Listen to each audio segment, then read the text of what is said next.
사적인 것이 정치적인 것이다. 페미니스트 정치적 대화 팟캐스트 거침없는 해장상담소 시작합니다.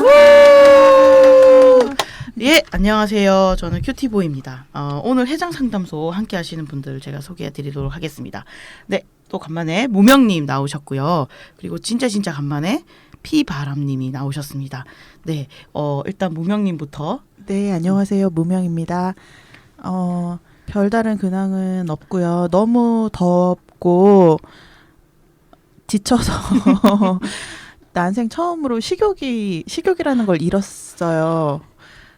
배도 고프지 않고 먹고 싶은 게 떠오르지 않는 상황에 직면하고 정말 더위가 이렇게 폭염이라는 게 이렇게 무섭구나라는 거를 정말 체험했고 바로 에어컨이 나오는 실내로 들어가니까 입맛이 막 사는 거예요. 갑자기 활기가 생기고 그래서 정말 이게 더위가 어떻게 사람의 진을 뺄 수 있는지를 정말 온몸으로 경험하고 있습니다. 네. 그럼 피바람님은 사실 피바람 예전에 한번 나오셨었잖아요. 미투 응급 방송 때 한번 나왔고요. 네, 올해 초였죠. 네. 네. 그리고 지금 나오는 건데 네. 저는 요즘의 근황은 안희정 때문에 진짜로 열이 뻗쳐가지고 화가 나는 시간들을 좀 겪고 있다가 네. 8월 18일 집회를 한 이후에 네. 마음의 평화가 약간 이제 찾아온 상태이다라는 거고, 근데 저도 더위 때문에 네. 그래서 내년에는 진짜 에어컨이 좀 꼭 있어야 되겠다. 네. 에어컨 없이 올여름을 났거든요. 그래서 너무 생존 필수품이 없는데 어떻게 생존이 가능하죠? 생존이 불가능했어요. 저 다 한 번씩 그 없는 걸 알고 있으니까 주말 되면 생각이 나더라고요. 괜찮을까? 안 괜찮았어. 안 괜찮았고 그래서 정말로 에어컨이 없을 때 집에 있을 때 했던 것은 네. 팬티만 입고 지낸다라는 생활을 하면서 찬물 샤워를 하고 네. 그 다음에 바로 선풍기 앞에 가서 앉아 있긴 하지만은 그것도 아주 잠깐이다라는 거고, 저도 진짜로 무명님처럼 입맛이 정말 뚝 떨어져가지고 집에서 가스레인지를 안 킨 지 거의 이제 몇 달이 되어가고 있는 상황이고, 그나마 맥히는 게 마라샹궈가 그나마 맥히고 있어요. 네. 먹고 싶네요. 맛있겠다. 선풍기는 1인 1 선풍기죠? 네, 1인 1선풍기예요. 다행이에요. 싸우겠죠. 아니면 다들 비슷하네요. 저도 입맛이, 제가 정말 인생에서 입맛 떨어진 게 되게 손에 꼽히거든요. 웬만큼 아파도 입맛이 떨어진 스타일이 아닌데 입맛이 떨어져서 제가 주말마다 유부초밥만 해 먹었어요. 그러니까 그거 아니면 그래도 야, 뭘 해 먹었네요. 그러니까 훌륭하다요. 아니, 계속 요리를 집에서 하다니. 계속 시켜 먹을 수 없으니까 불을 안 쓰는 걸로 뭘 해 먹을까 하다가 묵사발을 만들어 먹고 유부초밥을 해 먹고 이랬지만 그것만으로도 되게 진이 빠지는, 아주 건재하네요. 그러네. 네, 진이 빠지는 그런 상황입니다. 저는 올여름에 사 먹기와 택시 타기 그리고 차가운 거 먹기로 완전, 그리고 안희정 때문에 분노해서 시발 비용. 그래서 정말 그지 같은 삶을. 네. 오늘의 주제로 들어가도록 하겠습니다. 그 지난번 녹음할 때 그 워마드 운영자한테 체포영장이 발부되면서 저희가 이제 규탄 긴급 집회를 경찰서 앞에서 진행했는데요. 또 그 사이에 8월 14일에 이제 위력에 의한 성폭력이라고 얘기하고 있는 안희정 전 도지사에 대한 무죄가 선고됐어요. 그래서 바로 그날 밤 이 판결이 났던 서울 서부지방법원에서 항의 집회가 긴급하게 있었죠. 7시에 있었고, 그리고 그 주 토요일에 18일에 이제 미투 공동행동, 민우에도 같이 들어가 있는 미투 공동행동에서 긴급 집회를 열었습니다. 원래 이 집회가 그 다음 주에 예정돼 있었는데 땡겨서 했었고, 굉장히 많은 여성들이 같이 참여했던 것으로 아는데요. 2만 명 가까이 네, 모였다고. 네, 맞습니다. 그 서울역사박물관 장소도 없어가지고 그죠. 맞아요. 그 좁은데 서울역사박물관 앞에 거기 좀 공터 있는 데서 시작을 했는데 결국 도로도 4차선까지 열었죠. 저희가 점차. 점차 2차선, 3차선, 4차선까지 열었었는데요.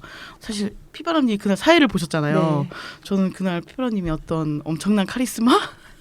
되게 놀랬던 게 방송국들 카메라와 막 다 와 있었잖아요. 기자들이 막 다 앞에 있었는데 TV조선이 거기 있었어요.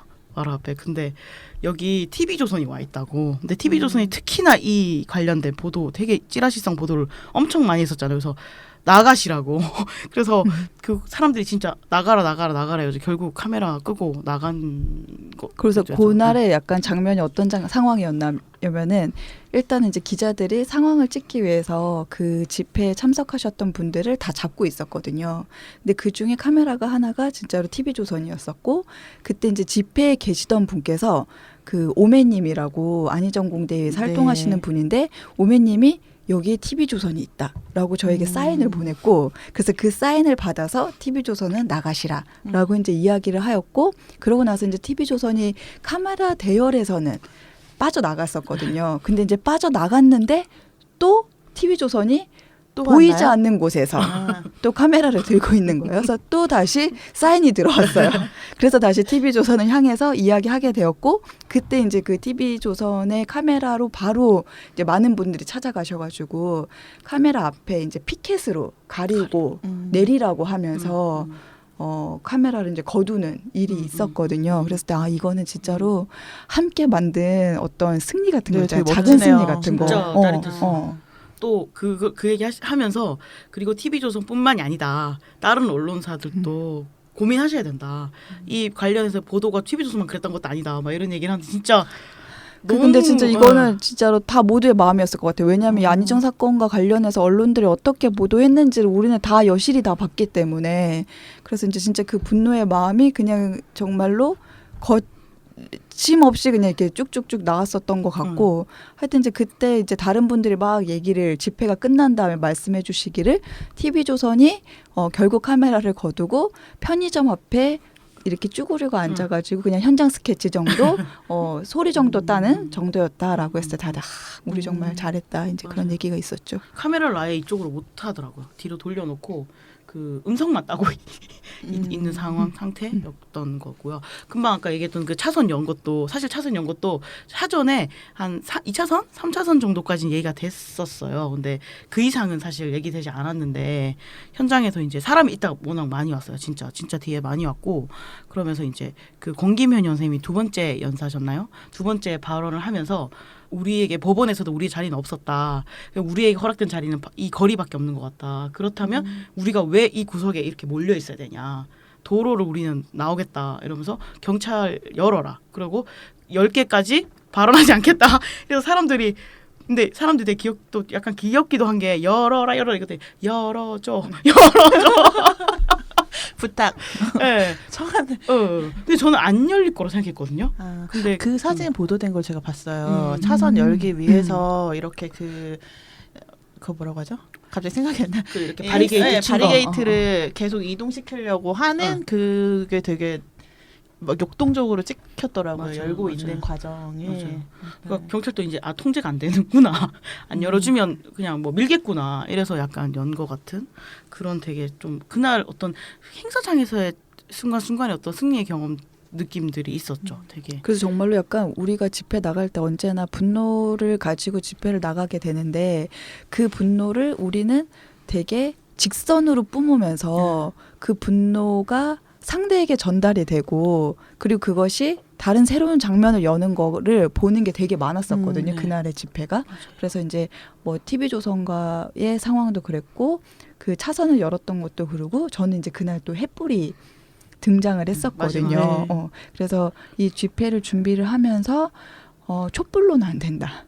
촛불로 이게 성에 차지 않는다. 그래서 진짜로 햇불을 모두가 다 들고 싶은 마음이지 않겠느냐라고 해서 이제 햇불을 그럼 한번 준비해보자라고 했었을 때 이런 햇불을 들었던 경험이 없기 때문에 뭐라 그러죠? 좀 주저함도 있었고 괜찮을까라는 것에 대한 염려도 있었는데 햇불을 드는 과정도 좀 뭐라 그럴까요? 재밌었다라는 것과 어떤 성과이다. 여자들도 이제 불을 든다. 햇불 남성들만이 들었어. 드는 것이 아니다. 민주노총 집회에서 남성들만이 드는 것이 아니다. 강화문 그때도 언제죠? 그 탄핵 때도 햇불 들었던 사람들이 이제 뭐 자세히 보지 못했지만 주로 이제 남성들이 햇불을 들고 있었는데 이 여자들이 햇불을 든다. 라는 거 그리고 이제 햇불을 그 제작하는 과정을 여자들이 한다. 기름을 여자들이 붓고 다 실무였어요. 뒤에 다라이 있잖아요. 갑자기 급하게 맨 먼저 다라이가 있어야 되는데 다라이를 구해. 시장 가서 막 다라이 그죠? 3만 원짜리인가 스탠드 다라이 구한 다음에 그 노하우가 쌓였겠네요. 이제 새로운 어떤 네, 경험치가 우리- 쌓였습니다. 그날 발언도 되게 많았었잖아요. 맞아요. 혹시 그 발언 중에 좀 뭐 소개시켜주고 싶게 게 있다든가 아니면 좀 인상적이었던 것들이 좀 있으실까요? 자유 발언할 때, 네. 그러니까 이제 좀 인상적인 것들이 있었는데 자유 발언 때 이제 당사자분들이 발언을 많이 하셨거든요. 스쿨미트 발언도 하시고, 2부에서? 예, 2부 집회 때. 네. 그리고 실질적으로 성폭력 사건의 당사자 피해자이시고 가해자를 징역 4년형을 이제 쳐 넣었다라고 하면서 하지만 이제 그 과정에서 자기가 겪었던 어려운 지점들을 말씀을 해주신 것 중에 하나가 왜 이 씻을 수 없는 상처는 피해자가 겪어야 되는 거냐, 씻을 수 없는 상처는 가해자의 몫이다, 가해자가 겪어야 되는 것이다라고 이야기할 때 다들 엄청난 한우와 맞아요. 그런 것들이 있었어요. 저는 그 최미 씨님 지금 고은한테 피소 10억 명예훼손 어이가 소송을 없습니다. 당하셨잖아요. 사실 그날 되게 오셔서 되게 조금 조용하게 이렇게 말씀하셨으나 되게 힘이 있으셨고 그분이 이제 시인이시다 보니까 성폭력 생존자인 마야 안젤루라는 분의 시를 읽어준데 그 시를 써왔어요. 제가 그래서 들려주세요. 네. 그래도 나는 일어서리라 이런 것이고요. 당신은 나에 대해서 역사에 써놓을 수도 있겠지. 매섭고 비틀린 거짓말로 그야말로 나를 땅에 밟아 뭉갤 수도 있겠지. 하지만 그래도 흙먼지처럼 나는 일어서리라. 이 일부인데 이 시를 그때 그 현장에서 읽어주셨는데 너무 제가 좀 막 엄청 트위터하고 있었는데 엄청 울면서 트위터를 했던 기억이 되게 생생하게 나네요. 예. 그래서 그날 집회를 하는 동안 눈물을 흘렸다는 분들도 속속들이 네, 되게 많이 많으시더라고요. 계시더라고요. 맞아요. 그 집회 현장에 앉아 계셨던 분들 되게 많이 우시는 거 봤고 또 활동가들이 실무하면서 계속 아이씨 막 이러면서 실무를 하고 이런 경험 맞고 저도 한편으로는 저 안에 그냥 이 집회 푹 젖어들어서 있고 싶다 이런 마음이 들 정도로 그날에 좀 되게 몇 년 지나도 되게 기억에 남을 집회일 것 같아요. 행진 때는 어땠어요? 저는 행진을 못 가가지고. 행진 못 가셨죠. 예, 예. 맞아요. 그거 차에 보시느라.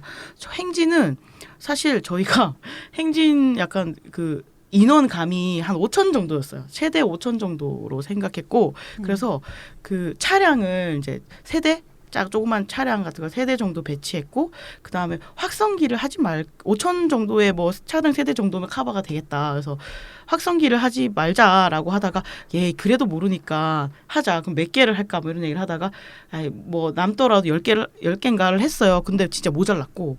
근데 되게 저는 뭉클했던 게 그 확성기가 중간중간에 없고 차량 또 멀고 이러면 그 중간에 국어가 잘 안 들리잖아요. 그거 안 들리는데 그냥 일반 참여하신 분인데 막 외치는 거예요.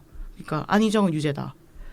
성폭력 비호하는 뭐 사업부는 유죄다. 이런 구호를 그냥 외치고 그걸 같이 선창하고 이런 것이 곳곳에서 눈에 띄었고 진짜 그랬습니다. 서로 힘을 되게 많이 받았겠네요.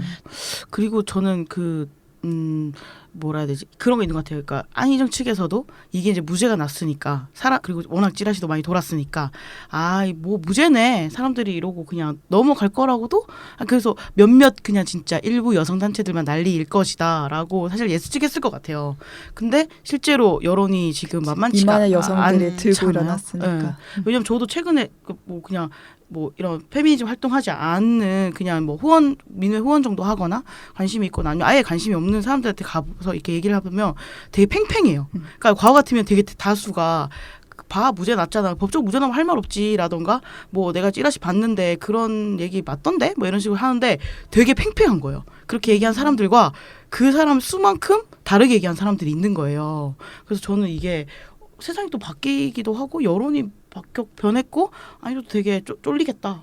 저는 솔직히 그런 감정을 좀 가졌어요. 근데 제 친구가 이제 안희정 그 재판이 있고 나서 민회 후원앨범 티켓 팔려고 전화했다가 친구가 그렇게 얘기하는 언니 위력 몰라? 라고 하면서 내가 나쁜 남자랑 연애를 했었을 때 작동하는 것도 위력이 뭔지 난 느낌적으로 체감적으로 너무 알고 직장 생활하면서도 남성 상사가 위력을 행사하는 것이 너무나도 나는 알겠는데 왜 위력을 있는데 위력이 없다라고 하는 게 말이 돼? 라고 엄청 분노를 하더라고요.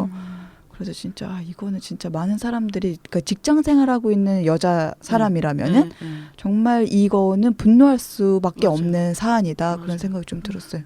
저도 어제 친구랑 잠깐 만났는데 친구가 진짜 어이없어 하면서 뭐 제 그 판사는 뭐 직장생활 안 했나 봐. 뭐 이런 약간 아까 없나 봐. 그러니까 본인밖에 위력이 없나 봐. 그러니까 자기한테 위력을 행사하는 걸 한 번도 겪어보지 그치, 못한 겪어보지 사람은 않은 거지. 권력과 권위를 누리고 살고 네. 있다는 그러니까 방증인 것 같아요. 맞아요. 그렇기 때문에 공감하지 못하고 어. 그렇기 때문에 감수성이 필요한 부분에 음. 대해서 본인이 이제 노력하거나 음. 재판부가 뭔가 더 이제 노력간에 고려하려고 하지 않은 음. 게 사실 권력이나 권위나 영향력을 가진 사람은 그게 어느 정도인지 가늠하고 살지 않잖아요. 모르죠. 체감하지 맞아요. 않고 경험하지 않기 때문에 음. 그걸 보여주는 게 아닌가? 왜냐하면 주변에 있는 많은 여성들은 이걸 굳이 설명하지 않아도 어떤 관계 안에서 역학관계 안에서 영향을 받고 그런 이제 작은 행동, 몸짓, 기민하게 막 반응하잖아요. 왜냐하면 잘 보여야 되기 그치. 때문에 잘해야 되기 때문에 음. 내 생존이나 이런 생계가 걸렸기 때문에 그렇죠. 그런데 그런 경험을 하지 않은 사람은 아무리 모르는 설명을 거야. 해줘도 근데 가장 위험한 내 기준에서 판단한다라는 그 재량을 또 그 이제 권력을 가진 사람이 가지고 있다는 게 굉장히 화나는 지점이죠. 네. 그럼 어쨌든 이제 재판이나 판결 얘기를 좀 해야 될 것 같은데요. 사실 그 전에 좀 언급하고 싶은 얘기가 하나 있어가지고 그 더불어민주당 의원이시죠. 전 정말 화가 경찰대학교 났습니다. 교수이시고 한국에서 프로파일러라고 하면 딱 떠오르는 바로 이분 그것이 알고 싶다 단골로 등장하시는 표창원 의원님께서 여성가족위원회 전체회의에서 예, 여가부를 대상으로 이렇게 질타를 엄청나게 하셨는데 이때도 여가부 장관이 출석하셨죠. 그래서 그렇게 호통을 치시면서 지금 이거 어떡할 거냐, 이거를 단순히 뭐 여론의 기대 뭐 이런 식으로 막 호통을 치셨는데 왜 저러나. 저는 그래서 그 장면 그 뉴스를 보고 네. 그날 이제 그 뉴스를 보기 전에 집에 이제 귀가할 때 그 편의점에서 어떤 아저씨들이 그러니까 한 60대 70대 되는 할아버지들 네. 있었어요. 근데 이제 그 할아버지들이 막걸리를 먹고 있었고 편의점에서 그리고 이제 정말로 그 연배 혹은 그 남들보다 조금 더 네. 나이가 있으신 네. 여성 두 분이 이제 편의점에서 아이스크림을 사가지고 아이스크림 이제 봉지를 뜯어서 편의점 근처에 있는 쓰레기통에 쓰레기통은 아니었고 박스였었어요. 박스에 이제 그것을 버리려고 하던 찰나에 그 아재들이 그 여성들에게 아줌마 거기에 그렇게 쓰레기 버리면 어떡해요라고 하면서 호통을 치는 거야. 그래서 나는 아니 당신들을 언제 봤다고 그리고 이제 당신들보다 연배도 더 많아 보이는 사람한테 저런 고나리질은 어떻게 저렇게 자연스럽게 할 수 있지?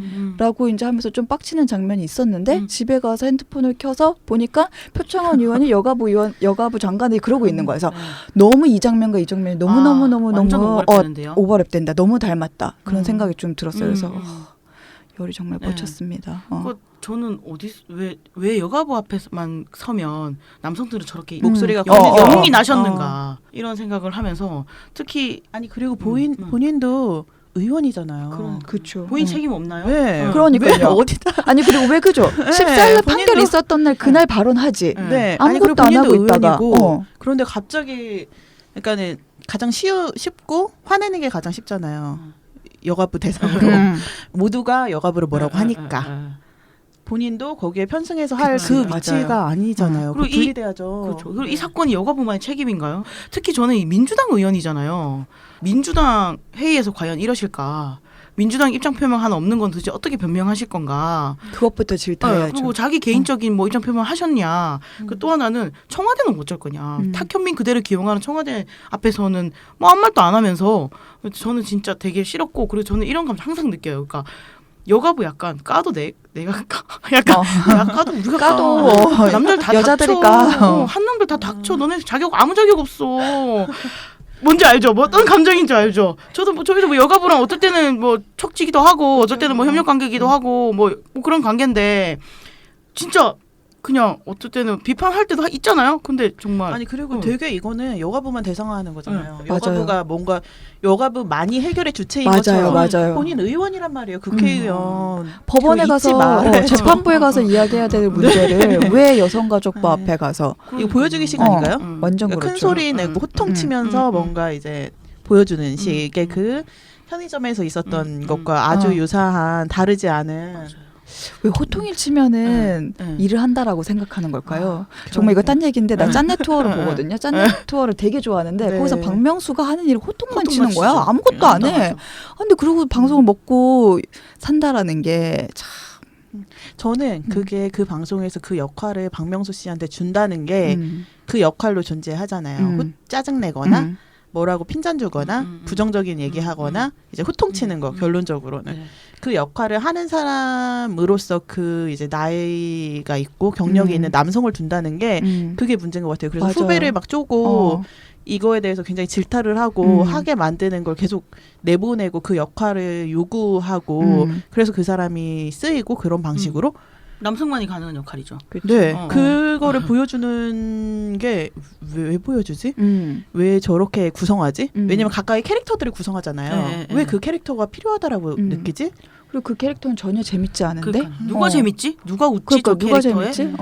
저는 진짜 맞아요. 그 안 봐요. 그래서 짠내토 보다가 난 박나래 씨 때문에 보거든요. 근데 그리고 또 특히 여자 게스트 때 되게 짓궂게 막 약간 뭐 이렇게 벌칙 같은 거 할 때 좀 과할 때가 있어요. 너무 약간 보기 힘들 정도로 좀 그럴 때 너무 힘들더라고요. 그래서 안 보게 되는데 아무튼 표창원 의원이 이 방송 들을 일이 없겠지만 본인의 역할과 책임을 좀 갑자기 좀 힘이 빠지잖아요. 들을 수도 있어요. 제발 들으시고요. 시청자님 들을 수도 있어요. 맞아요. 제발 우리 들으세요. 한 번에 그러니까 들으시고요. 제발 자기의 역할과 책임을 좀 똑바로 깨달으시기를 바라고 청와대 가서 호통을 한번 치시면 될 것 같고요. 타겸이 앞에서 호통을 치시고 민주당 가서 호통을 치십시오. 본인 위치를. 그러니까요. 본인 뭐 입장 표명 하시든가 뭐 아니 본인이 또 예전에 한 일도 있으면서 이렇게 무슨 묘성인권의 수호자처럼 이렇게 하시면 안 됩니다. 네.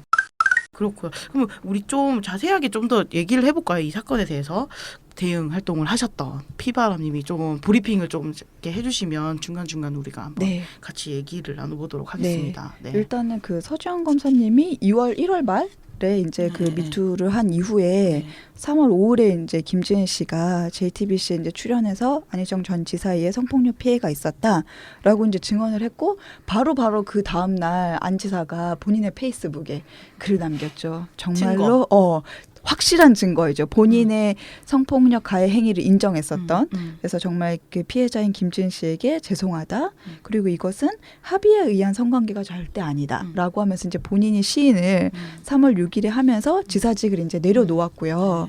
그리고 나서 이제 김지은 씨가 바로 3월 6일에 서부지검에 고소장을 이제 제출을 하고 쭉쭉쭉쭉 이제 사안들이 이어졌었는데 일단은 이제 우리가 분노 포인트 중에 하나가 안 지사가 이제 증거인멸의 우려가 있기 때문에 검찰 측에서 그 안 지사의 구속 할 것을 이제 요청을 했잖아요. 구속영장을 이제 청구를 하였는데 법원에서 1차 기각을 했죠. 그렇죠. 그리고 나서 이제 또 다시 검찰에서 구속영장을 청구했는데 다시 2차 기각을 했던 그 과정 중에 안희정이 한 짓거리 중에 하나가 본인의 이제 핸드폰을 폐기했었던 일이 진짜로 있었던 거고 실제로 일어났죠. 그쵸? 증거인멸이. 증거인멸이 실제로 이제 일어났죠. 그럼에도 불구하고 재판부는 아무것도 하지 않았었다라는 거고 그리고 나서 이제 6월 15일에 이제 1차 공판 준비 기일을 시작으로 해서 본격 재판이 7월 한 달 동안 진행이 되었다라고 보시면 될 것 같고요.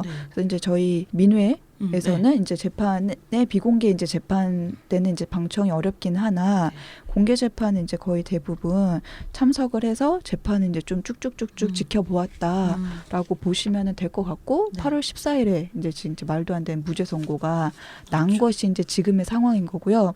재판과 관련해 가지고 요목조목 이제 이 과정에서의 빡침 그런 포인트들은 또 이제 같이 얘기를 해보고 싶다라는 생각이 들어요. 네. 저도 사실 방청은 못 들어갔고 맞아 큐티보이님 가려고 했는데 왔는데 제가 민증을 그날따라 또 민증 검사를 뭐 갑자기 몰라요. 방청하는데 필수죠 주민증.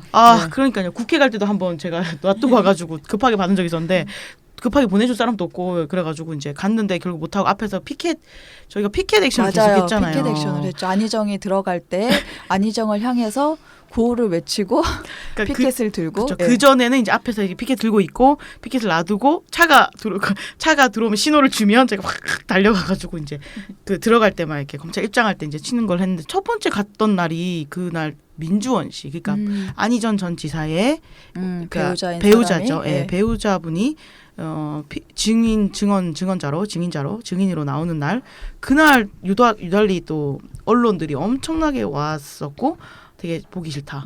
여자 대 여자 구도 진짜 좋아하는구나. 그리고 저는 재판에 방청을 다 가지도 않았지만 그 증인 신청을 왜 받았을까? 법원은 도대체 이 사건에서 안희정 전 지사의 배우자의 맞아요. 견해가 왜 중요한가? 이미 저는 그래서 이제 판결이 나오는 마당에 이미 그때 불륜인가 아닌가를 가늠해 보고 있지 않았나. 재판부는 네. 맞아요. 저는 그러니까 이게 업무상 위력에 의한 가늠을 따지는 자리인 건데 왜 안지사의 배우자가 나와야 되는 거지? 안지사의 배우자는 이 업무와 어떤 관계에 있는 거지?라는 것에 대한 물음표를 계속 던질 수밖에 없거든요. 그리고 이제 보통 이제 진짜 범죄 사건일 때 증인은 가족에서 제외되는 것이 좀 보통 보통의 일반적인 것인데. 그래서 이제 아무리 그래요 안지사 측에서 배우자를 증인으로 신청을 했다고 하더라도 받아들이면 안 그것을 되죠. 받아들이는 권한을 가지고 있는 재판부가 제외를 했어야 되는데 그것을 이제 진짜로 포함시켰다라는 거는 큐티브이님 말씀하시는 것처럼 법원도 역시 이것을 어떤 불륜 치정 사건으로 너무나도 보고 있었구나 그런 생각이 들어요. 그렇죠. 그래서 그날에 뭐 민조씨 했던 발언들 두고 여성계 입장을 자꾸 물어본다든가 저는 그런 방식도 되게 이상한 거예요. 저는 그날 했던 증언들에 대해서 아무런 코멘트할 이유도 없다고 생각하고 별로 가치도 없다고 생각을 하는데 그 이후에 사실 언론들이 이걸 되게 받아쓰기 하면서 실제로 확인되지도 않는 사실이고 다만 그냥 그렇게 증언했다 말밖에 없는 건데 예를 들어 뭐 침실에 와서 쳐다보고 있었다. 이런 걸 그냥 그대로 받아쓰기 한 거였잖아요. 그러니까 여기서는 진짜 사실이 중요하지 않고 가해자 측이 무엇을 의도했는가가 이제 보이는 건데 그 보이는 대로 다 그대로 언론도 수행해주고 그대로 이제 받아쓰기 하면서 굉장히 이제 영향을 주려고 한 거겠죠. 피해자 흠집 내고 이제 왜곡하려고 전형적인 왜 데이트 관계였다라는 거에 대한 거에서 프레임을 확 바꾸려고 그런 쪽으로 몰고 가려고 한 게 보여요. 네. 방청 쭉 가셨잖아요. 네. 어떠셨어요? 방청 쭉 가시면서는? 방청 이제 쭉 갔었을 때 저는 되게 인상 깊었던 장면 중에 하나가 무엇이냐면은 안희정이 이제 신청한 증인들이 재판에 와서 증인 신문을 하는 날이었는데 그때 이제 4명이 출석을 했었거든요. 그래서 첫 번째 사람은 그 김지은 씨 이후에 이제 수행비서로 왔었던 남성 수행비서였고 두 번째 사람은 그 운전비서, 그러니까 안희정과 이제 김지은 씨가 이동을 할 때 차를 몰았던 운전비서가 이제 두 번째 증인이었고 세 번째 증인은 이제 그 김지은 씨 피해자분께서 안희정의 이제 그 캠프, 이제 대선 캠프 후보 캠프에 있었을 때 그때 이제 그 피해자의 바로 직속 상사였던 사람이고 안희정의 핵심 참모 사람이 이제 한 명이 출석을 했고 네 번째 사람은 거의 10여 년 가까이 수행비서를 시작해서 안희정의 비서실장까지 한 사람 이제 네 사람이 이제 남성 모두 다 남성이었거든요. 상징적이죠. 남성이 하는 것이. 그들이 이제 증인으로 출석했고 그들이 이제 증언이 다 끝난 다음에 똑같이 했던 그들의 행동은 무엇이었냐면은 안희정을 향해 바라보고 몸을 깍듯하게 이제 정리를 한 다음에 아주 되게 경례하는 거 있잖아요. 목례라고 해야 되나요? 그 목례를 이제 법정에서 네, 그렇게 한 건가요? 법정에서요. 목례를 했고 안희정이 그 모습을 지그시 바라보면서 이거 이제 입모양으로 무슨 말을 했는지 알 수 있잖아요. 목소리를 표출하지 않더라도 수고했다라고 하면서 안희정이 끄덕끄덕했거든요. 그래서 저는 그 장면이야말로 이 사람의 위력이라는 것이 어떻게 지금 영향력을 유효한지. 행사하고 있는지 여전히도 유효한지를 보여주는 아주 정말 중요한 장면이었고 그것들을 재판부도 봤었고 많은 언론사의 기자님들도 봤었을 텐데 너무 웃긴 장면 아닌가요? 왜 그것에 대해서 이야기하지 오히려 않지? 그 장면을 세세하게 보도해야 되지 않아요? 전 정말로 안희정이 끈 떨어졌다고 이제 뭐 아무런 힘이 없다라고 아니야. 하는데 그런 이제 대우와 그런 방식의 이제 법정에서 증언 끝나고 갑자기 무슨 그리고 저는 또 되게 그런 이제 인사 경례 같은 인사를 받는 상황에 대해서 사실 너무 낯설잖아요. 우리가 어떤 누구한테 그런 피해자가 방식으로 재판에 출석했을 때 그죠? 그런 거를 보지를 못했는데 그런 생경한 장면을 왜 보도를 안 하고 살아있는 얘기네요. 이거는 정말. 저는 그게 또 위력임과 동시에 얼마나 남성연대. 견고한 남성연대 음. 사회인가를 되게 보여주잖아요. 음. 4명 최측근이 남자고 음. 와서 증언하는 것들이 다 그런 방식이잖아요. 음. 그래서 저도 그 얘기 전에 들었는데 음. 왜 이런 건 세상에 보도하지 않는가. 음. 전 진짜 너무. 그래서 저는 네. 그리고 또 열받았던 것 중에 하나는 그러니까 저희가 이게 안희정 이 재판부에서 방청하는 사람들이 진짜 많기 때문에 초반 몇 번은 추첨제로 네. 사람들이 이제 네. 방청할 수 있게끔 40석이 제한이 되었었고 네. 그다음에 이제 추첨제 하다 보니까 사람이 생각보다 많이 안 와가지고 네. 재판부에서 이제 선착순제로 재판을 전환을 했거든요. 네, 네. 근데 그때 이제 안희정의 배우자가 증인으로 출석했던 날, 네. 그리고 이제 검사가 구형을 선고했던 날, 네. 그리고 재판부에서 이제 실질적으로 최종 이제 선고했던 날, 네. 그때는 이제 어떤 세간의 이목이 집중되는 거기 때문에 진짜 많은 분들이 재판을 방청하기 위해서 새벽부터 줄을 네. 섰어요. 법원이 이제 문을 열기도 네. 전에 셔터 드르륵이 열기도 전에 네. 첫 번째는 7시 반에 재판부에 갔고 두 번째 7시 20분에 갔는데 1번인 사람은 6시 50분에 오고 그 전엔 5시 반에 오셨다고 막 그러는 거예요. 그래서 정말로 재판을 지켜보기 위해서 그리고 이제 그 피해자를 지지하기 위해서 우리는 온갖 이 시간과 노고를 그리고 이제 이 기다림 정말 저는 평생 그렇게 어디 줄 서보는 거 인생에 단 한 번도 안 해봤거든요. 네. 큐티보이님은 많이 해보셨겠지만은 근데 이제 이런 저 깜짝 놀랐잖아요. 음. 무슨 뭐 아이돌 피켓하는 그러니까요. 수준이구나. 지지자들이 진짜. 피해자의 지지자들이 네, 줄 서 피해자들, 있었고 지지자들. 그래서 재판정에 입장을 했는데 빈자리 6개가 남아 있는 거예요. 네. 그래서 그때 이제 또 다른 지인분께서 이 대기 딱 정말 간당간당 42번이었거든요. 네. 40번까지만 네. 들어갈 수 있는데 그래서 그 사람이 들어올 수 있겠구나. 막 약간 기대하고 있었는데 그 사람이 들어오지 않고 남성 6명이 우르르 들어오는 거예요.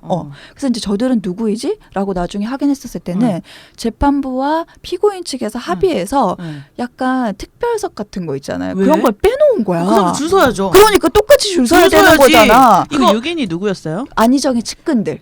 아. 안희정의 어떤 약간 그 지인들이었었어요. 줄 그 서야죠. 6인들. 자기도 재판 강력한 지지자들 있잖아요. 그 6인들은 그럼 왜 선고가 끝난 다음에 안희정 지사님 응원합니다. 지사님 사랑합니다라고 하면서 플랜카드를 들고 있었던 사람들이에요. 아니 그러면은 왜 이 피해자를 지지하는 사람들하고는 협의를 안 하죠? 그러니까요. 그래서 나는 이것도 자석을 역시도 줘야죠. 엄청나게 네. 재판부가 피의자의 영향력과 그런 것들에 대해서 인정을 하고 그런 합의를 한 장면이다라고 저는 생각하거든요. 아니 그리고 방청석이 그렇게 협의가 가능한 줄 알았으면 사전에 고지를 해서 협의를 할 수 있게 하던가 법정이라는 곳에 어쨌든 재량은 본인들밖에 없으면서 그러니까요. 네 자리를 그렇게 차지하다니 그런 또 일이 있었군요. 그러고 나서 이제 그날 선고날 음. 안희정이 일단은 이제 어쨌든 그 법정에서 뭐라 그러죠? 건물 1층까지 나오고 빠져나가야 되잖아요. 네. 그때 이제 그 재판부의 청원결정 분께서 안전 네. 가이드라인을 치고 엘리베이터를 잡고 기다리고 안지사와 경찰과 변호인들이 엘베를 타고 내려가고 그래서 나는 의전이죠 의전. 이런 의전 그냥? 어떤 피해자가 이런 의전을 받는가라고 했었을 때 와 이거는 진짜로 재판부는 이렇게 재판부에서 이렇게 이 사람의 영향력과 위력이 이렇게 작동되는데 위력이 행사된 바가 없었다고? 아니 위력이 이미 그 법원에서도 행사가 다 그럼요. 되는데 계속 그러니까요. 행사하지 않는다고. 어. 그 의전을 왜 하냐고요. 그 위력이 행사되지 그러니까요. 않았어요. 그리고 또 그것도 있지 않았어요. 그 안희정 측이 그 전 재판에서는 바로 나와서 차 타고 딱 나가는데 맞아요. 이날 무죄 판결 받은 날은 천천히 걸어서 그 정문까지 나오셨다면서요. 완전 정말 뒷목 잡는 줄 알았어요. 아 진짜 그 근데 달라진 태도. 세상이 달라져가지고 무죄가 죄가 없다라는 게 아니라는 걸 너무나 많이 알고 그게 면죄부가 안 된다는 법적인 판단이 곧 면죄부가 되는 게 아니라는 걸 너무나 많은 분들과 우리가 알고 있죠. 그렇기 때문에 네 얼굴 그렇게 빳빳이 들고 가다가 큰 코 다칠 수 있지 않을까요? 정말 예. 세상 바뀌었다 이런 얘기를 진짜 해주고 알아야 싶고. 돼. 왜냐하면 도태됐기 때문에 나중에 그 사진을 크게 쓸 거예요. 맞아. 그리고 그 이후에 그것도 있었죠. 그 안희정 측근이 김지은 씨에 대한 악플을 직접 맞아요. 다셨다가 네. 입건되셨죠. 이분 아까 얘기하셨던 그 증언자로 나오셨던 네. 분 중에 수행비서 지낸 인물이 여기 포함됐다고 하는데 아마 그분인 맞아요. 것 같고. 그분이 맞아요. 너무 있잖아요. 너무 뭐랄까 바닥을 보는 것 같지 않으세요? 그 치조라고. 그러니까 그걸 앉아서 그런 악플을 달고 있는 그러니까 최측근. 아니 그 사실 자리 맡기도 엄청 찌질한 거예요. 네. 어디 가서 자리 맡고 오지도 않은 사람 자리 맡고 있으면 그리고 세상 찌질한 거 아닌가요? 진짜. 그래서 진짜 저는 이거 보고 너무 너무 이 상대방 진영에 너무 찌질함, 저열함, 그리고 저는 어쨌든 대권 주자였고 되게 유력 대권 주자였잖아요. 저는 요즘에 정말 소름 돋거든요. 김지은 씨한테 미안하면서도 고맙고, 그러니까 어떻게 감정 정리할지 모르겠지만 김지은 씨가 아니었다면 안희정 이 씨한테 사람의 되게 실체를 우리는 몰랐겠죠. 네, 승승장구했을 거고 유력 대권주자가 되게 떠올랐을 거고. 근데 이런 사람, 그러니까 이 사람의 수준이 너무나 바닥인 거, 그리고 막 그 피스행비사한테 문자 보냈던 것들, 대하는 방식들이 너무 정말 뭐 약간 저 사실 뭐 그 특히 안희정 지사가 전 지사가 페미니즘으로 엄청 입 털었잖아요. 빨래한 페미니즘 막 이런 거 맞아요. 막 인증샷 올리고. 근데 저도 좀 충격적이었어요. 사실 처음에 이거 터졌을 때 저의 나의 안목도 문제가 있나? 나도 그렇게 괜찮은 사람이라고 사실 여겼던 나 자신도 있었고, 그래서 정말 김지은 씨가 이걸 폭로했을 때 얼마나 많은 무거움을 가지고 있었을까, 무서움과 그런 생각이 들었어요.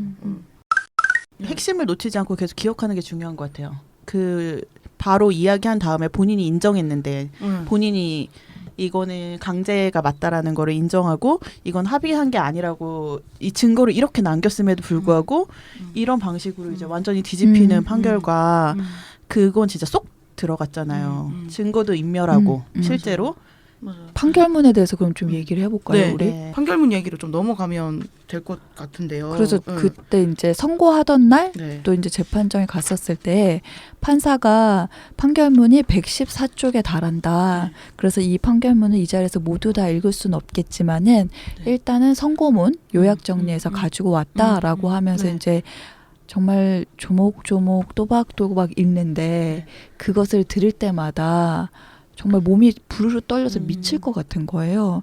그래서 이제 그 부르르 떨려서 미칠 것 같은 것 중에 하나가 정말로 그 선고문의 내용이 그대로 안전지사 측의 변호인들이 주장했던 내용들이 그대로 다 선고문에 담겨 있다라는 거가 정말 이제 그 떨림의 중요한 이유 중에 이제 하나였었는데 이제 뭐 기사를 보다 보니까 그리고 이제 우리가 상식적으로 생각했었을 때 가해자가 나는 가해를 하지 않았습니다. 라고 이제 주장하게 되면은 그 주장을 뒷받침할 수 있는 질문과 의심과 그리고 이제 그것을 뒷받침하는 객관적인 물적인 증거들을 보고 재판부는 판단을 해야 되는 거잖아요. 그래서 이제 그렇게 증거도 확인을 하고 가해자에게 질문을 한 다음에 이 사람이 범죄 행위를 했다라고 보기 아직 잘 모르겠네 라고 했을 때 그 다음에 이제 피해자에게 질문이 가야 되는 것인데 이번 재판부는 그 선행돼야 될 것들을 일도 하지 않았다.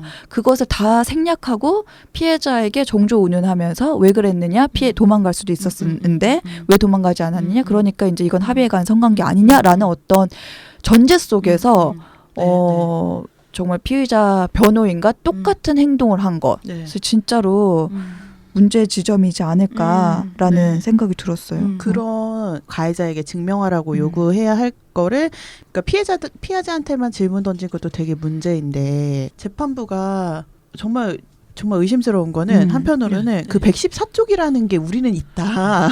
공개는 못하지만 왜냐하면 피해자 때문에 지금 그리고 비공개 결정했잖아요. 공개는 못하지만 이만큼의 숙고를 했다라고 하고 내놓은 그 10쪽이었나요? 10쪽짜리 그 내용이라는 것이 마치 10쪽만 공개하기 때문에 우리가 제대로 전달을 못하는 거지 114쪽이 공개되면은 뭔가 대단한 게 있는 것처럼 저는 되게 뭔가 연막이 아니죠. 연막 작전 같은 거라고 굉장히 느껴지고 피해자에게 이런 증명하라고 이제 질문 던지는 거를 보면 그것만 보더라도 위력이라는 걸 전혀 고려 안 한 것 같아요. 맞아요. 그냥 기존에 이제 다른 성폭력 사건에서 문제적으로 질문 던져지는 거를 그대로 답습한 것을 했을 뿐 위력이라는 것이 존재하는가에 대해서 고민하고 그것을 이제 증명하는 거의 역할이잖아요. 검찰과 재판부가 증명하고자 노력한 거는 없구나. 이 질문은 그냥 성폭력 사건, 그 폭행 협박 그걸 이제 보는 질문들만 던졌구나.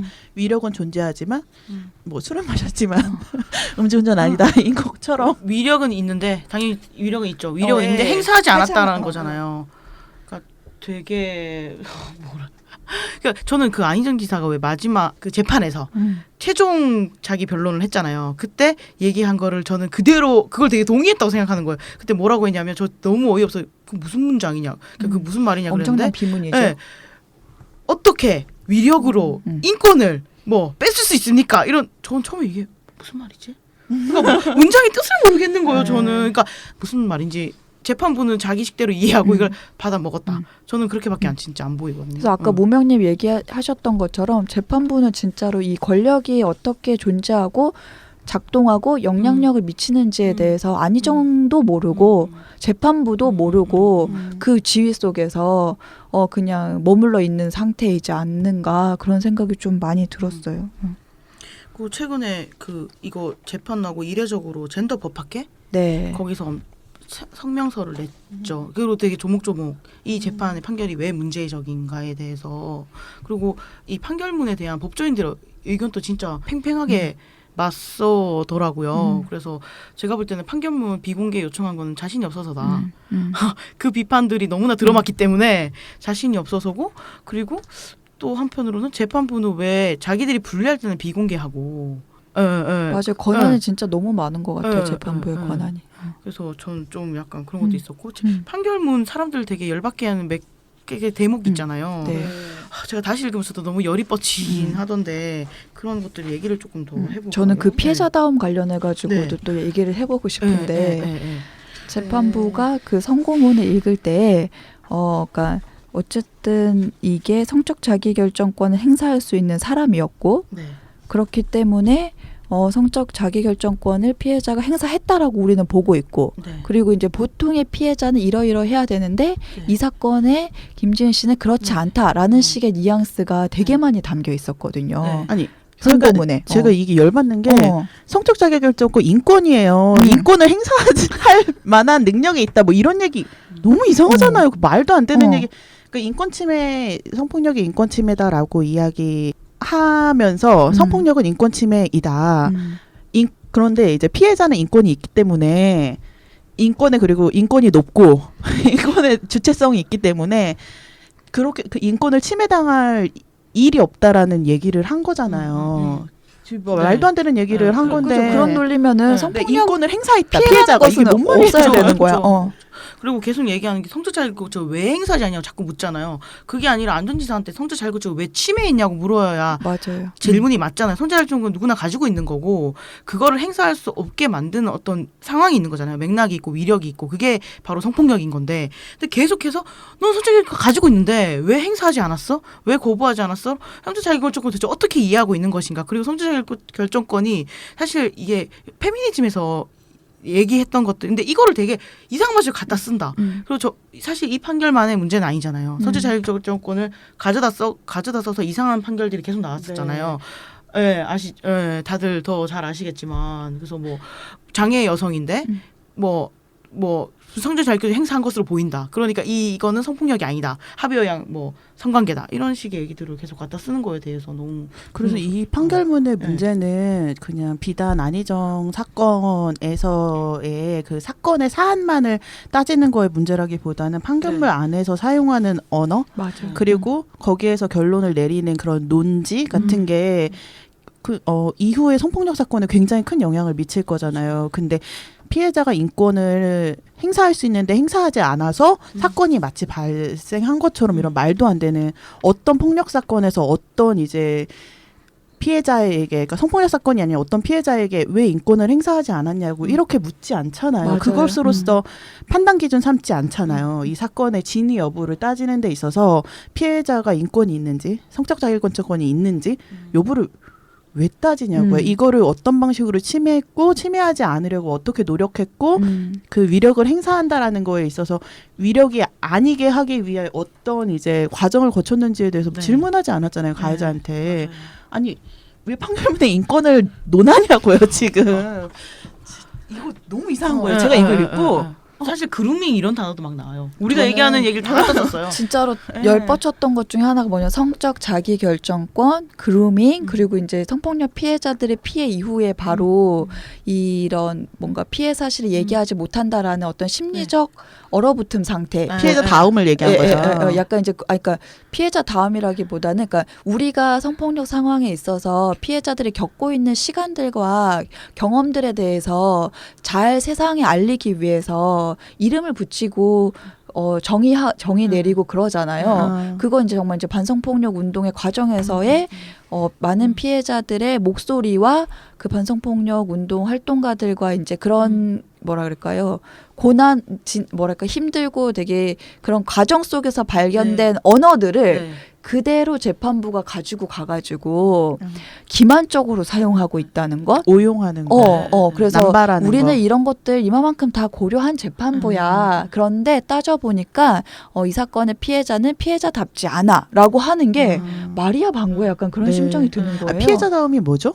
피해자 다음이 뭐 직책인가요? 그러니까요. 요구되는 뭔가 행동이 있나요? 음. 수반돼야 되는 그 역할인가요? 매뉴얼이 있나요, 도대체? 그러니까요. 아니 어. 그랬을 때는 네. 가해자 다음 가해자처럼 했는지 음. 가해자가 이제 본인이 이제 일관되게 했는지 이런 거를 가해자다움이란 단어는 없잖아요. 근데 왜 피해자 다움이라는 거를 언급하며 그리고 가장 이제 문제는 피해자 다움이라고 했을 때 피해자 다움은 사실 사회가 구성하는 거잖아요. 기대하는 맞아요. 요구하는 피해자 상이 있기 때문에 정형화된 그 상대로 할 네. 것을 요구하는 건데 네.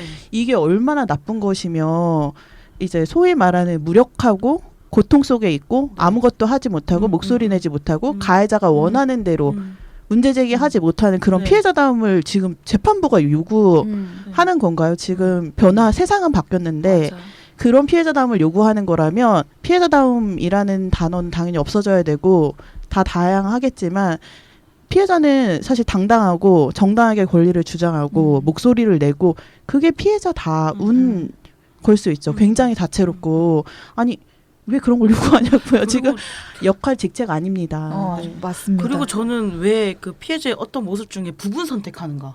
그러니까 왜냐면 저는 피해자 다움이라는 것도 되게 문제적이지만 김진 씨가 어떤 괴로움에 다른 방식으로 호소했다든가 이런 거는 하나도 채택하지 않고 김 씨가 뭐 쓸데없는 순두부 산 거, 머리 한 거, 와인바 한 거 이런 것만 부분적으로 채택해가 되게 극대화시키잖아요. 저는 이것도 그냥 이미 법원이 봐봐. 그러니까 이미 결론을 내려놓고 이거 위력 아니고 이거 성적 자기 결정권 없다가 할 수 없고 성폭력 아니다라는 이미 해놓고 어떤 치사 선택했다는 저는 생각이 진짜 많이 들거든요. 아니 그리고 되게 화가 나는 게 아니 그러면 뭐 직장 그만뒀으면 이게 증명되는 건가요? 그러니까요. 바로 뭔가 했으면 되나요? 아니 그 뭐 판사 그 재판부는 안 그런지 몰라도 우리 직장 생활하는 많은 진짜 그래. 우리 노동자들 직장에서 겪는 그런 모욕이라든지 부당한 그런 요구라든지 그런 거 겪은 후에 상사한테 바로 화내거나 어떻게 하나요? 그냥 웃으면서 계속 맞아. 일해야 되잖아요. 그런 환경에 놓여 있고 그것을 증거로 채택했다고 하더라도 그거는 이제 이유가 되지 않는다라는 걸로 써야지 왜 그걸 아니 그러면 그 다음날 바로 일 때려치고 바로 일상생활 못하고 바로 고소하고 이런 거를 기대한다는 것 자체가 얼마나 본인이 자유롭게 본인의 권한을 행사할 수 있는 위치에 있냐는 거예요. 우리가 솔직히 오늘 정말 그 소위 말하는 굉장히 약간의 막 욕 나오는 그런 상황들 그런 거를 겪으면서도 참고 웃지 않더라도 정색 정도밖에 할 수 없는 그런 상황에 뭐 놓여 있는데 그냥 대꾸하지 않고 넘어가야 되는 상황, 성희롱이라든지 부당한 요구라든지 정말 내 노동권을 침해하는 상황에서도 그냥 계속 다니잖아요. 벽을 치면서 화장실에서 그렇죠. 울어도 그렇게 다닐 수밖에 없는 상황에 대한 이해가 전혀 없구나. 뭐 순두부를 알아보고 뭐를 하고 다 했다 하더라도 그게 왜 이게 이제 증거가 데이트 관계인 되냐고요. 것으로 혹은 피해자의 진위를 왜 따지는지도 모르겠지만 그걸 따지는 걸로서 이용을 하냐는 거예요. 그만큼의 이제 경험도 혹은 감수성도 없는 것인가라는 생각이 너무 들고 그렇기 때문에 많은 여성 노동자들이 혹은 직장인들 그런 일을 겪었던 사람들이 분노하는 네. 것이 아닌가라는 네. 생각이 들어요. 재판부의 논리대로 따르면은 직장 생활하고 있는 여성은 아무도 없어야 돼. 다 때려쳐야 돼요. 다 때려쳐야 돼 진짜로. 아니, 저는 다닐 그렇게 직장이 생각해요. 없어요. 법원에도 거기 다닐 사람 없을 없을 거예요. 걸? 네. 어. 아니 그리고 그렇게 따지면 그리고 한편으로는 그런 생각도 들어요. 성폭력에 있어서는 왜 더 다른 이제 폭력적인 상황이나 우리가 갑을 해서 일어난다는 그런 이제 폭력 상황에서 참는 것과 네. 성폭력인데 그럴 순 없다라고 하며 갑자기 응, 응. 막 성적인 것만 성폭력만 엄청 극대화시키죠. 더 특별하게 취급하며 그건 정말 정조에 의한 판단이잖아요. 솔직히 맞아요. 성폭력이기 때문에 참을 수 없었을 거야라고 생각한다거나 그러니까 참았으면 너는 그게 아닐 거야. 성폭력이 아닐 거야. 성폭력은 굉장히 뭔가 이제 더 특별한 피해 경험이기 때문에라고 하며 그게 있었는데 이렇게 행동하다니라는 거 전혀 증거가 아니에요. 지금. 네, 이거는 법이 사실은 법도 제도적으로도 바뀌었고 사회적으로도 인식이 다 변했는데 여전히 이거는 성폭력이라면 마치 정조를 잃은 것처럼 정조가 무엇인지도 모르겠는데 네. 정조 네 그걸로 여전히 판단을 했구나라는 굉장히 그거는 정말 변명할 수 없는 증거 아닌가요? 네, 증거. 네. 그 저는 재판부가 젠더 감수성 떨어지지만 노동 감수성도 너무 떨어진다. 그러니까 그 수행비서 매뉴얼 너무 충격적이잖아요. 맞아요. 네. 24시간 항시되게. 저는 그 다음이 더 충격적이었어요. 목욕할 때도 휴대전화를 비닐에 넣은 뒤 갖고 들어가야 한다. 그리고 최근에 그 공개된 거에서 몇 분이죠? 뭐 5분 흘렀나? 여기 있죠. 맞아요. 네. 왜- 내 담배 좀 해놓고 12시 17분에 보냈어요. 문자 안 보내 11분이에요. 저는 어허도 싫어요, 진짜. 정말 너무 싫고 4분이에요.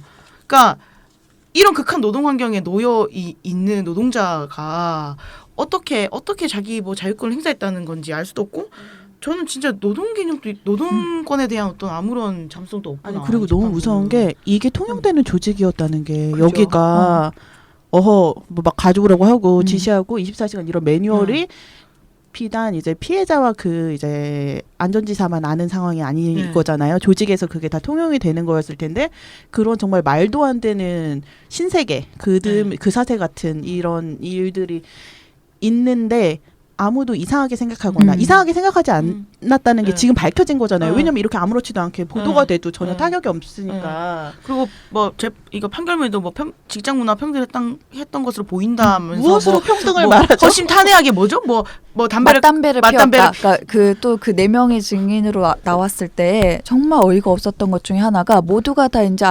안전지사와 우리는 평등한 관계를 맺었다라고 이야기할 때 대표적인 진술의 내용이 지사님은 자네 뭐뭐하게 그랬소? 라는 식의 말투를 쓰셨다라고 하는 거예요. 아니 말투가 평등함을 얘기해? 라는 거 있잖아요. 자네가 평등해요? 그러니까 이거 자네 뭐뭐 하기는 너무나도 옛날에 양반이 그 아랫사람에게 하는 듯한 말투인 거잖아요. 아니 그러면 밑에 사람이 아니전데 자네라고 할 수 있어요? 없잖아요. 안 하잖아요. 아니정 이렇게 할 수 없잖아요. 그 이미 게임 끝난 거죠. 그런 말투 이야기 하나와 또 하나는 이제 진짜로 그 10년 동안 비서실장을 하고 10년 동안 안지사 옆에서 가장 가까이 있었다라고 하는 사람이 맞담배 이야기를 하는 거야. 그랬을 때 이거는 맞담배를 또 필 수 있는 사람과 나는 없는 사람이 있다. 만약에 안전지사 앞에서 김지은 씨가 맞담배를 폈다.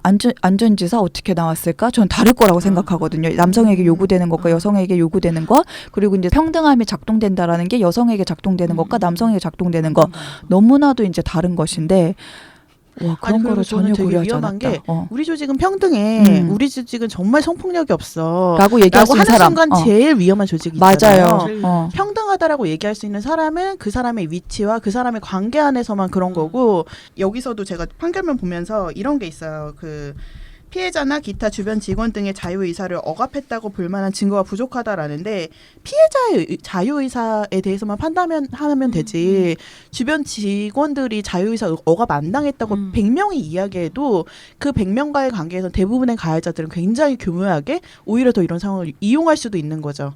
100명에게 평등하게 대해주는 것 같지만 피해자에게는 그렇지 않음으로써 더 입막음하고 피해자를 고립시키고 조직에서 본인만 굉장히 튀는 못인 것처럼 다루게 하는 그런 교묘한 가해자를 우리가 많이 만났잖아요. 그리고 이 주변 직원들이 본인들의 관계 안에서의 평등, 본인들 맞담배 피고 본인들은 굉장히 허물이 없고 우리는 격이 없이 지냈고 이거는 본인과 그 안전지사의 관계에서만인 거지 그게 김진 씨 관계에서의 평등은 전혀 증명해주는 게 아닌 아니에요. 거죠. 그리고 보여지는 내용만으로도 조직이 너무 놀라울 정도로 불평등하죠.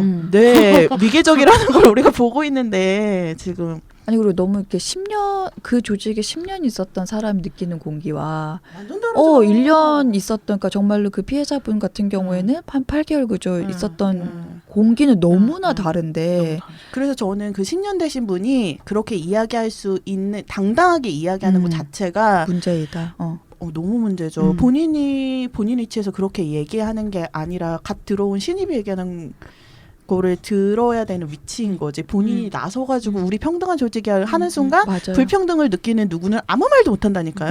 왜냐하면 기존의 멤버들이 그렇다 하는데 내가 이상한 그만두지 건가? 않을 이상 어떻게 그걸 얘기하냐고요. 그렇기 때문에 자신할수록 그건 정말 이 조직은 불평등하구나. 이 조직은 정말 말을 못하는구나. 왜냐하면 가장 오래되고 가장 이제 두터운 관계를 가진 사람이 그렇다라고 공표를 하기 때문에 공표하지 마세요. 왜 자신을 해요, 본인이. 본인은 그걸 판단할 수 있는 사람의 위치가 아니잖아요. 평등이라는 거는 과정이고 지향이 되게 중요하잖아요. 그러니까 평등을 지향하는 조직이어야 하지. 지금 평등한 평등하다. 조직은 없는 거지.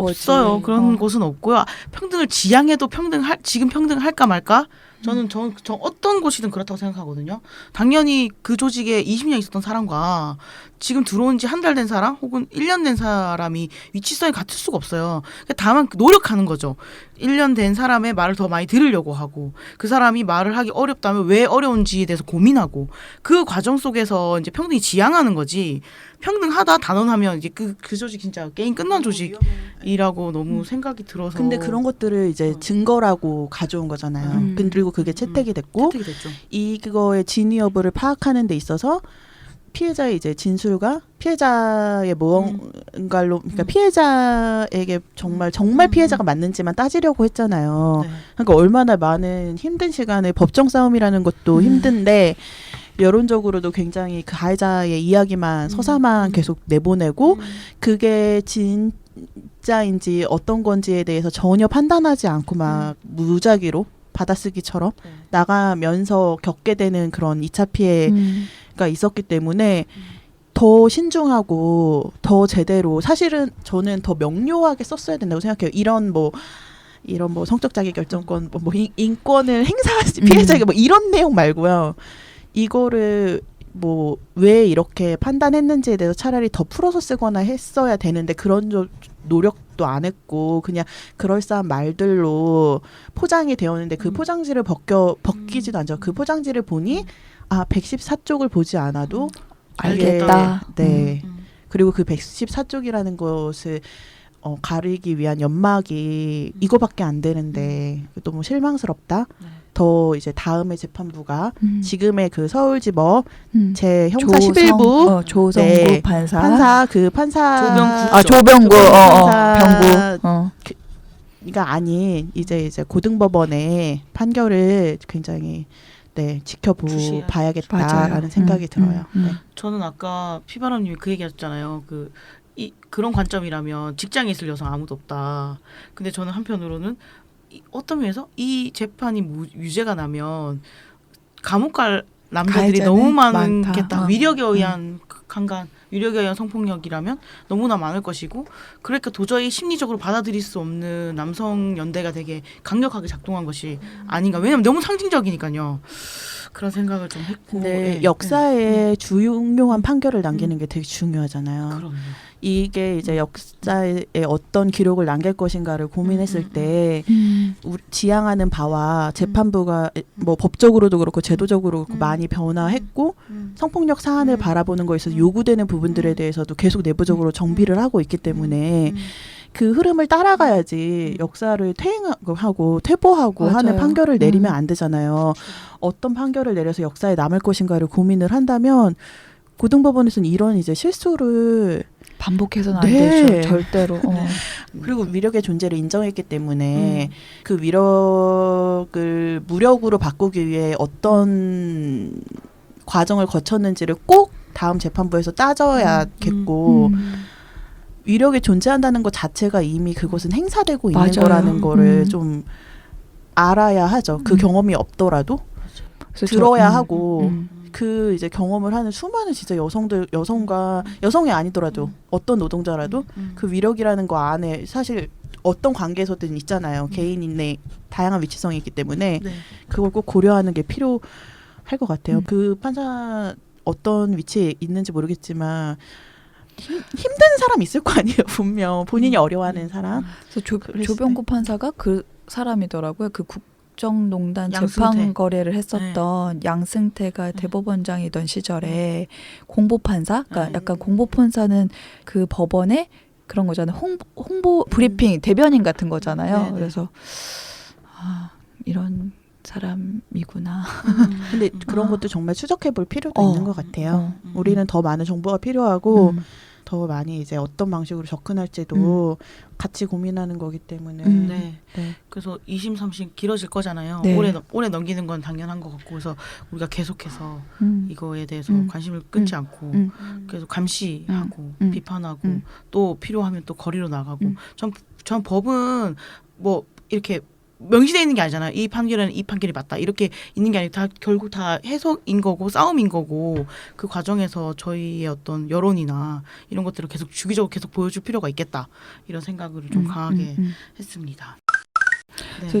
저- 하나만 더 네, 얘기하고 아니, 싶은 게 얘기해도 있는데 돼요. 아까 큐티보이님이 그 피해자인 김지은 씨에게 되게 고마운 마음과 미안한 마음을 가지고 있다라고 얘기를 해주셨는데 저도 이제 그런 마음을 갖고 그런 마음이 있거든요. 그러니까 진짜로 되게 이 사람에게 고맙다라는 것 중에 하나가 무엇이냐면은 그 재판을 이제 쭉 방청을 갔었을 때 비공개 재판 때는 이제 저희가 방청하지 못했지만은 그리고 피해자분께서 16시간 넘게 재판에서 이제 진술하신 이후에 좀 이제 몸이 안 좋아져서 병원에 이제 입원하긴 했지만은 그 이후에 이제 재판에 갔었을 때 재판장에 오셨거든요. 그래서 이제 언제나 항상 그 가해자 측 증인들이 무엇이라고 이야기하는지 지켜봤었고 마지막에 이제 재판부가 무죄를 선고할 때도 그 순간에 있었고 그때 이제 무죄를 선고했었을 때 그 법정의 분위기가 뭐였냐면 사람들 다 부르르 떨다가 말이 안 나와가지고 멍해진 상태 있잖아요.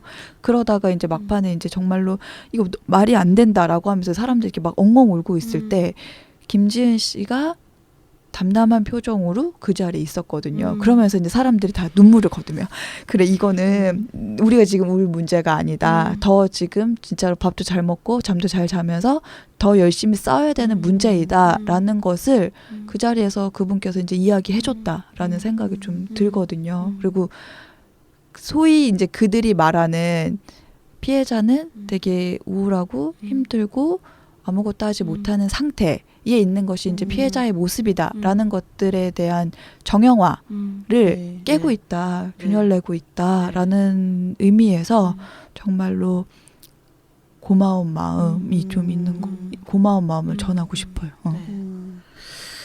그날 사실 입장문 내신 것도 저는 입장문 낸 거 읽고 너무 막 마음이 진짜 잘 살아내겠다. 살아내서 어떻게든 처벌받게 하겠다.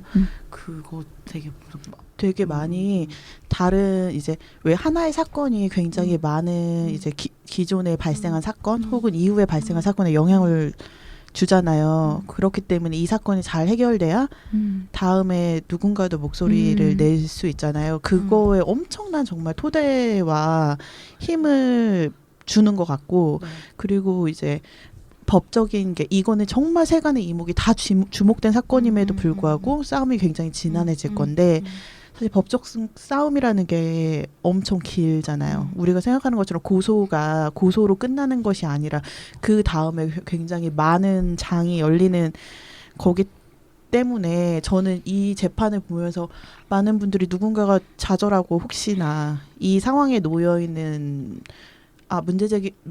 누군가가 이제 문제제기에도 소용이 없겠구나라는 생각을 하게 만드는 그리고 정말 피해자다움을 만들어내는 재판부가 요구하는 말도 안 되는 그것을 하는 과정에 정말 그거를 차단해 줄 게 매 순간 나오고 있는 것 같아요. 이건 정말 역사를 새로 쓰고 있는 것 같다는 생각이 정말 들고 되게 지난하고 어려운 싸움인데 같이 하는 사람들이 있다라는 거를 그래도 목격하고 있으니까 서로 확인하는 자리가 아닐까 싶어요. 그래서 되게 저도 이 과정을 보면서 힘도 되게 많이 받고 지켜봐야겠다라는 생각이 들더라고요. 이게 사실 시작이잖아요.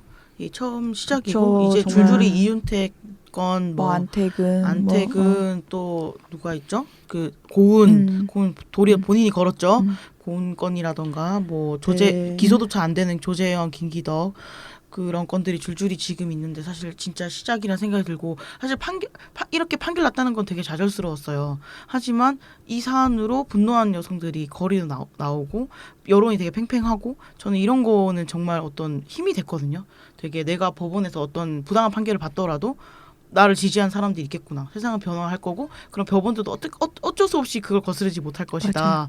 라는 생각을 하게 되는 그런 일들인 것 같습니다. 법적 싸움이 되게 중요한 의미를 주잖아요. 그게 결국은 이제 미래뉴스처럼 승리로 뭔가 끝날 거라는 거에 대해서 이제 믿어 의심치 않고 근데 이제 맞습니다. 법적 싸움이 맞습니다. 되게 어떻게 보면 한 줌이잖아요. 일상은 계속 되고 다른 방식의 싸움들도 많기 때문에 그런 이제 각자 잘 싸우는 그리고 때려치지 않고 잘 다니고 있다라는 거에 대해서 서로 이제 더 많은 옆에 연대하는 게 필요할 것 같아요. 네. 그리고 저는 그 피켓이 되게 인상적이었던 게 살아남은 우리가 다 김진이다 이런 게 있었는데 저는 그게 되게 뭉클하면서 그 내가 가진 이 세상에 내가 가진 소수자성, 약자성으로 연대하는 거 있잖아요. 저는 그게 결국에는 이기는 거라고 생각하거든요. 강자를 이기는 방식이라고 생각하고 갑자기 좀 눈물이 나려고 그래. 네, 저는 그래서 그럴 때 진짜 마음이 뭉클해지면서 내가 이 세상에 소수자지만 약자지만 그런 것만 아니다. 그런 사람들이 모여서 싸울 때 우리는 다시 그런 생각을 하게 되는 것 같습니다. 네. 저희 해장상담소는 여러분의 사연을 늘 기다립니다. 고민되는 이야기 사연을 uchang.today@gmail.com 항상 나 힘들어. 되게 어렵네요. 유치장 이게 이게 유치장이군요. 철자로 얘기하면 어려운데 유치장점이거든요. 유치장 가자 today. 오늘. 예, 유치장 today. 근데 이 메일이 정말 너무 와닿는 거예요. 정말 유치장 가고 싶었어요. 14일 날 그 맞아요. 판결 나고 정말 불 지를까? 서부지방법원 다 때려 부수고 그냥 실제로 사실 그날 판결을 하셨을 때 소리 지르고 네 맞아요. 퇴장 소리도 지르고. 당하셨잖아요. 정확하게 퇴장을 당하진 않았고요. 퇴장을 알아서 그러니까 퇴장 당하진 않았고 재판이 다 죄송해요. 끝난 다음에 소리를 질렀고 이제 그 청원결정에 이르시면 안 된다. 네. 나가시라고 해라서 예 하고 이제 알겠어요. 모두가 나갈 때 같이 나갔다. 당하진 않았다. 예, 제지를 퇴장- 좀 당하긴 했다. 제지를 당했을 뿐이고 근데 그런 건 있었어요. 그냥 정말로 그때 이제 재판 끝나고 그 법정 주차장 마당 있잖아요. 네. 그때 이제 안전지사를 지지하는 지지자들이 네. 안전지사에 이제 플랜카드를 들고 지사님 사랑합니다. 지사님 응원합니다. 역시 정의는 살아있다라는 식의 액션 같은 걸 했어요. 근데 그때 너무 열이 받는 거예요. 미칠 것 같은 뭘 거예요. 응원하는 거예요? 성폭력을 응원하는 거예요? 뭐예요? 그러게요. 성폭력을 응원하는 거야. 그지 그런 거면은 네, 아무튼. 그래서 너무 열이 받아가지고 가서 현수막을 뺏었거든요. 그리고 정말 때리고 싶었어 진짜로. 와우. 그래서 정말로 이렇게 해서 현수막을 뺏고 피켓을 가격할 때 네. 폭행죄로 볼 수도 있겠구나. 오늘 가겠구나. 그런 심정 살짝 했어. 들었었어요. 아니 저는 진짜 우리가 얼마나 선량하게 싸우는가. 우리가 상대방이 저렇게 바닥을 너무 교양 보이고 있죠. 하는데 우리가 너무나 네. 착하게 싸우잖아요. 진짜. 사실 무례하고 교양 없는 걸로 치면은 진짜 우리는 세상 교양 있고 맞아요. 세상 정말 이렇게 그럼요. 친절하고 맞아요. 정말 그럼요. 우리가 그 횃불 들고 어디 불을 질렀어요. 그냥 얼마나 저는 진짜 와 근데 진짜 그것도 우리는 막 속고하고 예, 횃불을 들 예, 것인가 예. 말 것인가 그렇죠. 그런 생각도 했어요. 누가 횃불을 빼서 들고 제 불을 지를 수도 있다. 그럼 우리는 어떻게 할 것인가? 왜냐면 진짜 그럴 수 있을 것 같은 거 내 마음도 그랬었고 그래서 아무튼 그래서 유치장 얘기하다가 유치장 얘기하다. 그래서 그렇게 사연을 유치장.today@gmail.com이나 한국여성민우의 SNS 메시지로 보내주시면 됩니다. 사연 모집 공지가 올라가기도 하지만 꼭 주제에 맞는 사연이 아니라도 가능한 모두 소개해드리고 있으니까 해장이 필요한 사연이 생기시면 꼭 보내주십시오. 그리고 저희 팟빵 후원을 매해 해주시는 분, 팟빵을 통해서 저희 후원해주시는 분이 매해 계시는데요. 맞아요. 걱정은 돈으로 걱정은 돈으로 님이 매 업로드가 되면 계속 후원을 해주시고 계세요. 이 방송 또 듣고 계실 건데 너무나 감사드린다는 고맙습니다. 네, 감사합니다. 그리고 투팍 님이 댓글을 달아주셨는데요. 항상 잘 듣고 계시다고 2주에 한 번 올라오는 게 아쉽지만 꾸준히 올려주셔서 우리 감사드립니다. 네, 저 땀삐지. 최선을 다하고 있습니다. 저희가. 네, 정말 감사드리다는 말 다시 한번 드리고요. 해장 픽! 네, 해장 픽의 시간이 돌아왔습니다, 여러분. 제가 먼저 네, 할까요? 네, 무명님 먼저 해주세요. 저는 정말 생활에서 제가 이제 경험한 거고요. 이거는 이제 잡스라는 개미를 잡는 약이라고 해야 되나요? 약이에요. 근데 제가 이제 떡볶이를 시켜 먹고 쿨피스 그 곽을 씻어놨어요. 깨끗이 씻어서 이제 말리는 중에 분리수거를 해야 되니까 말리는 중에 정말 개미들이 세상 개미가 너무 많이 꼬인 거예요. 그래서 너무 놀래서 없던 개미가 왜 생겼을까라고 추적을 해보니까 며칠 전에 이제 감자 농사를 짓는 분에게 감자를 얻어왔더니 거기에 이제 개미가 그분의 집에 개미가 엄청 많거든요. 이제 화분에도 많고 막 그런데 옮겨왔어요? 그런가 봐요. 그래서 감사를 통해서 제가 정말 그렇게 많은 개미가 그렇게 꼬여 있는 걸 처음 본 거예요. 너무 충격을 받았고 그런데도 이제 뭔가 해야겠다, 조치를 해야겠다라는 생각을 못 하다가 어느 날 보니까 변기에 변기 정말 행복한 장소잖아요. 변기에서 일 보면서 뭔가 이제 막 하루에 시름도 씻어내는데 변기에 개미가 다니고 있는 거예요. 그래서 제가 이거는 도저히 안 되겠다. 같이 공존할 수가 없다. 진짜 제가 그래서 그 개미가 무엇인지 찾고 어떻게 없앨지를 고심을 엄청 많이 했는데 그 개미는 유령개미라는 거였고요. 집개미 중에 가장 흔하고 굉장히 빠른 개미이고 번식력이 엄청난 그래서 정말 집안 곳곳에서 발견이 돼서 찾다 찾아보니 많은 분들이 이제 성공했다라는 잡스라는 개미 앤 잡스라는 제품을 이제 과립형 제품을 사서 설치를 했더니 너무 무섭게 개미가 꼬이는 거예요. 그 잡스를 먹으려고. 그러더니 이제 현재로서는 안 보이는 그래서 여러분들도 집에 개미가 있는데 이제 도저히 같이는 못 살겠다라고 하시는 분은 잡스라는 제품 GAPS 영어로도 써 있고 한글로도 써 있어요. 그거 이제 설치 한번 해보시면은 일단 저는 한동안은 보이지 않아요. 한동안이라도 헤어질 수 있다. 이런 걸로 추천드립니다. 개미 혹시 있으신 분들이요? 네. 근데 있잖아요. 개미가 있으면 바퀴벌레 없는 거 아시죠? 그렇지도 않아요. 공존할 제가 수가 없다던데. 그런 얘기도 아니에요. 했던데 근데 그런 썰이. 제가 이제 전에 여행 갔을 때 개미가 정말 산개미 같은 거 아세요? 개미 엄청 크고 완전 날개 달린 개미인가요? 까맣고 엄청 큰 이제 개미가 막 돌아다녔어요. 네. 그걸 보고 너무 놀란 거죠. 잡지도 못했어요. 너무 빨리 사라져가지고. 그랬는데 그날 또 바퀴벌레가 그 숙소에서 나왔어요. 공존하더라고요. 근데 생각해보면은 같이 살고 있잖아요. 그 공간이라는 게 제한이 없잖아요. 문만 열면 외부와 똑같은데 같이 살더라고요. 하긴 그리고 네. 경계라는 게 되게 모호하기 때문에 같이 안 살 거라는 거는 희망사항 아닐까요? 그렇구나. 그런가 보다. 그런데 아니구나. 같이 공존을 잡스 추천드립니다. 네, 재미 있으신 분들. 알겠습니다. 저는요 되게 피바님? 오글거리는 사람이거든요. 그래서 사람들이 술을 먹으면 당신에게 민요해라? 뭐 이렇게 오글거리는 질문들도 되게 많이 하고 좋아요. 예, 그래서 오늘도 오글거림을 하나 뭐지? 아니 뭐냐면은 어떻게 오글거림을 할 수 있지? 시를 하나. 좋죠. 좋네요. 완전 좋죠. 그래서 제가 이 집회를 이제 준비를 하면서 생각나는 시가 있었거든요. 진은영 시인의 거리로라는 시인데요. 예, 좋아하시는 그래서 되게 짧아요. 거리로 우리의 갈비뼈 하나를 뽑아 진실을 만드세요 하느님 그녀와 손잡고 나가겠습니다. 라는 게 끝이거든요. 이게 정말 18일날 우리의 장면이지 않았을까라는 생각이 들어요. 예. 네. 끝. 저의 픽은 저번 주도 그러더니 약간 게스트 다른 사람 픽과 제 픽이 되게 비쌀 때가 있어서 신기해서 시예요? 아니요 시 아니고 무명님이랑 비싸요. 네. 여긴 굉장히 어떤 감동적인데 저희 되게 실용적. 그게 저는 다들 뭐 주택에 살거나 좀 오래된 아파트 사시면 다 바퀴벌레가 항상 이제 골치잖아요. 특히 여름에는 모든 벌레가 창궐하잖아요, 사실. 뭐 조만한 그런 뭐 하루살이 그런 뭐 벌레부터 시작해가지고 노린재 뭐 많죠. 근데 여러분 진짜 싫어하는데 그래서 그 바퀴벌레가 제가 여러 가지를 해봤는데 그 월계 수입 있잖아요. 요리할 때 쓰는 그 월계 수입. 월계 수입을 그냥 이렇게 팔아요. 조금만 큰 슈퍼 가도 월계수 이렇게 지퍼백 같은 데 넣어서 팔거든요. 그걸 사셔가지고 그 다시마팩 아시죠? 다시마 왜 국물 내는 팩 있잖아요. 그거 팔잖아요 요즘에. 아, 망이요? 망? 네, 망. 거기에 넣고 집안 곳곳에 두시면 바퀴벌레가 안 보입니다. 진짜요? 너무 바퀴벌레가 친환경적이네. 월계수 이 냄새를 굉장히 혐오한대요. 굉장히 싫어한대요. 그래서 그 냄새 때문에 잘 오지를 않대. 바퀴벌레는 사실 집에서 나서 이렇게 생긴다기보다는 그런 집도 있지만 대부분 바퀴벌레 바깥에서 들어오는 거예요. 안으로 들어온다고 네, 뭐 그러더라고요. 이렇게 쓰레기 더미에서 이렇게 아무튼 오잖아요. 근데 그 유입을 좀 막을 수 있어요. 그리고 집에 있던 바퀴벌레도 나갈 것 같지 않아요? 그런 냄새가 심하면.